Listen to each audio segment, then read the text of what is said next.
Not every soul desired freedom in the same way.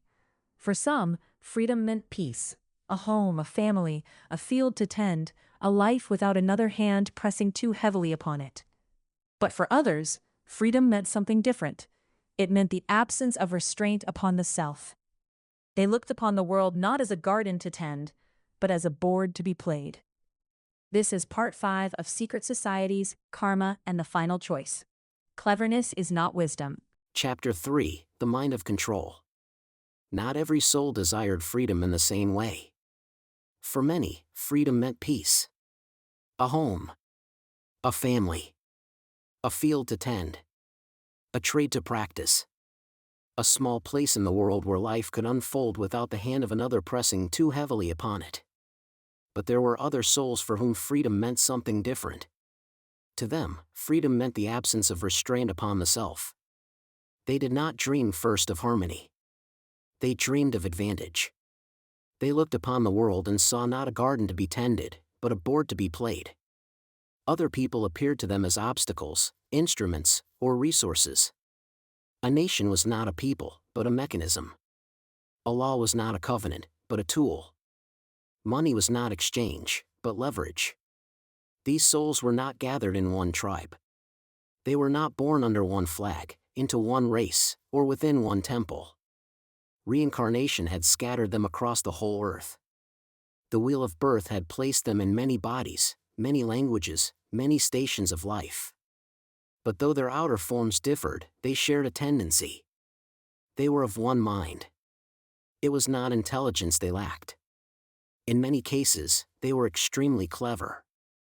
That was part of the danger. Their minds were quick, adaptive, and practical. They could see openings others missed. They could study weakness and turn it into opportunity. They could move through the world with a sharpness that appeared, for a time, almost like wisdom. But cleverness is not wisdom. Cleverness sees the next move. Wisdom sees the cost. This was the affliction that followed them from life to life. They saw the gain before them more clearly than the debt forming behind it.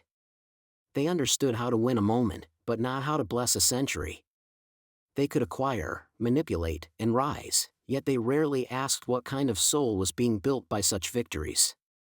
To the universe, this was not mysterious. It had seen the pattern before. In the old story, this was the nature of reason separated from compassion. It was control without tenderness. Design without humility. The same vibration that once led higher beings to believe they could manage creation now moved through human lives in smaller, sharper forms. The scale had changed. The temptation had not. In one life, the soul might be a merchant who discovered that scarcity could be more profitable than abundance. In another, a court advisor who learned that fear made kings easier to guide. In another, a priest who found that mystery could be used to command obedience. In another, a banker who realized that debt could bind more tightly than chains. The faces changed. The lesson returned. Again and again, the universe placed these souls at a crossroads. They were offered chances to turn their gifts toward service. A clever mind could solve hunger. A strategic mind could prevent war. A powerful mind could build institutions that protected the weak. The universe did not deny them talent. It hoped they would learn what talent was for. But many did not. The short path glittered too brightly. The gain was too immediate. The feeling of control soothed something wounded inside them. To command others was easier than mastering themselves. To shape the world outwardly was easier than facing the disorder within. So they chose the old road. And because enough of them chose it, the world began to bend. At first, the bending was uneven. In one kingdom, power gathered around blood. In another, around temples. Elsewhere, around armies, trade routes, land, or gold. Each culture discovered its own method of control, and each method produced its own kind of bondage. There was no single plan yet. Only a shared hunger wearing different costumes. But as the ages moved toward the modern world, something changed. Commerce widened. Empires reached across oceans. Money became more abstract. Information traveled faster.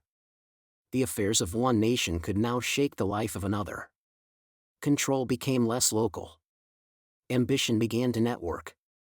This was when the secret societies became useful to the afflicted souls. The brotherhoods already possessed what ambition needed: privacy, hierarchy, loyalty, and symbolic language. They allowed men of influence to meet outside ordinary scrutiny. They created bonds that could cross borders. They trained initiates to obey degrees of knowledge and to accept that some truths were reserved for those above them. To the sincere initiate, this seemed noble. To the ambitious soul, it was perfect. Here was a place where influence could gather without showing its full face. Here was a structure that could speak of virtue while teaching silence. Here were rooms where men could imagine themselves enlightened enough to guide the world. Not all who entered these orders were corrupted.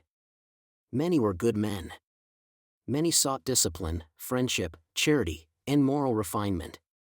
Some were made better by the teachings they received. The wholesome layer was real, and it mattered. But the darker current knew how to move beneath wholesome surfaces. It did not need every brother. It only needed enough. Enough men who enjoyed secrecy more than truth. Enough who loved hierarchy more than wisdom. Enough who believed that the common person was too simple to be trusted with the direction of history. Through such men, the mind of control found a home. It began to settle into methods. Influence over money. Influence over information. Influence over governments, churches, schools, and public fear. The tools varied, but the impulse was the same: to move mankind from behind the veil. Again, this was not the work of one race or people. That misunderstanding would become one of the cruelest distortions of the age. The afflicted souls were scattered everywhere. They wore every face. They spoke every language. They entered every institution that would reward cleverness without requiring compassion. Their unity was spiritual, not biological. They were not one blood. They were one appetite. The universe had done all it could to discourage this path without removing freedom itself. Each life brought consequence. Each misuse of power created future conditions in which the soul would taste the other side of its own choices. Many did learn. Many stepped away from the old hunger and chose quieter, kinder lives. But some remained drawn to the flame. And because they remained, the story required balance. The universe had an out. The special actors, those older souls who understood the goodness of the whole even when asked to carry darker roles, could take on the heaviest burdens. They could stand where ordinary human souls might be destroyed by the intensity of the temptation. They could play parts that exposed the machinery of control without allowing the entire weight of that machinery to fall upon inexperienced souls. Yet this did not remove human responsibility. It could not. A story of growth requires real choice. Some human souls still had to approach the darkness freely. Some had to be tempted by power and decide whether to kneel before it, use it, resist it, or be consumed by it. Without that choice, no karma could burn cleanly. So the stage filled with two kinds of antagonists. There were the inexperienced souls, still dazzled by the old forces, reaching for control because they did not yet understand the cost. And there were the higher actors, entering the shadow knowingly, taking on villainous roles so the deeper patterns could surface faster and more visibly. From the outside, they often looked the same. History would not easily distinguish between them. A tyrant is still a tyrant to those beneath his hand. A deceiver still wounds the one deceived. A hidden manipulator still bends the lives of others. The suffering inside the story remains real, no matter what purpose may exist above it. But above the story, the distinction mattered. One soul was being trapped by the darkness. Another was carrying it. One was learning through consequence. Another was serving through burden. As the secret societies matured, both kinds entered the hidden rooms. Some came hungry. Some came assigned. Some came believing they served light, while their pride quietly opened the door to shadow. The pot began to stir more violently. Buried karma rose through finance, politics, ritual, empire, and revolution. Mankind's old experiments with power returned in new forms. Debt replaced chains. Propaganda replaced royal decree. Institutions learned to speak softly while tightening their grip. And still the universe watched with patience. Not indifference. Patience. It knew that the rising souls of mankind would need something to struggle against. They would need to see control clearly before they could reject it. They would need to feel the emptiness of domination before they could choose service with full understanding. Higher souls began to incarnate alongside them. Some came as teachers. Some as reformers. Some as witnesses. Some as ordinary people with unusually steady hearts. Their task was not always grand. Sometimes it was simply to hold another frequency in the room. To refuse corruption when corruption seemed normal. To speak truth when silence was rewarded. To live with enough decency that others remembered decency was possible. This, too, helped burn the karma. For darkness is not overcome only by great battles.